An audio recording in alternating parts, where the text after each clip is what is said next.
ng bayan, maasahan anumang panahon. Magandang oras po sa ating lahat. Narito na ang latest update sa lagay ng ating panahon ngayon at sa magiging lagay ng panahon sa susunod na 24 oras. Sa kasalukuyan ay northeast monsoon pa rin ang nakakaapekto sa malaking bahagi ng Luzon, samantalang ang easterlies naman ang nakakaapekto sa nalalabing bahagi ng ating bansa.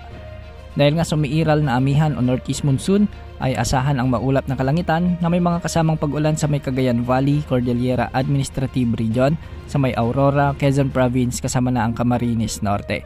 Pinag-iingat natin ang ating mga kababayan dito dahil posible ang banta ng mga biglang pagbaha at pagguho ng lupa lalo na kung may mga katamtaman at minsan ay malalakas na pag-ulan. Dahil naman sa umiiral na easterlies o ang mainit na hangin mula sa dagat Pasipiko, asahan naman ang maulap na kalangitan na may mga kalat-kalat na pagulan at thunderstorms sa may Caraga Region, Davao Region at Soc-Sargen.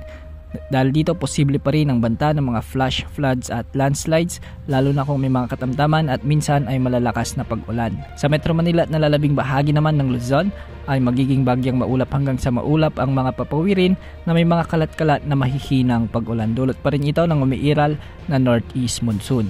Para naman sa nalalabing bahagi ng ating bansa, particular sa bahagi ng Visayas at Mindanao ay magiging bagyang maulap hanggang sa maulap din ang mga kalangitan na may mga kasamang isolated rain showers and thunderstorms.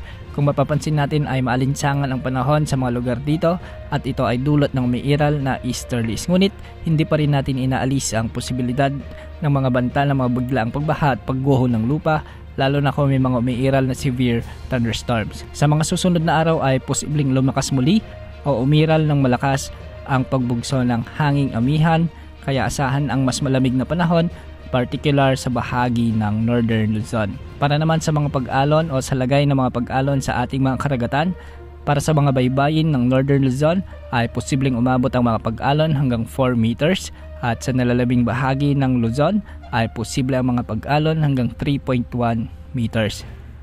Sa mga baybayin naman ng Visayas at Mindanao ay posible ang mga pag-alon hanggang 2.5 meters. Samantala wala pa rin tayong namomonitor na anumang sama ng panahon gaya ng LPA o bagyo na posibleng pumasok sa ating area of responsibility sa susunod na 3 hanggang 5 araw.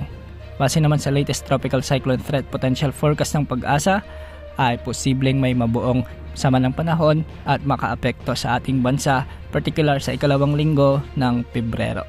Dahil sa malayo at matagal pa, posible ang mga pagbabago ukol sa forecast na ito. Yan ang update sa lagay ng panahon. Ito pang weather update ng bayan, maasahan anumang panahon.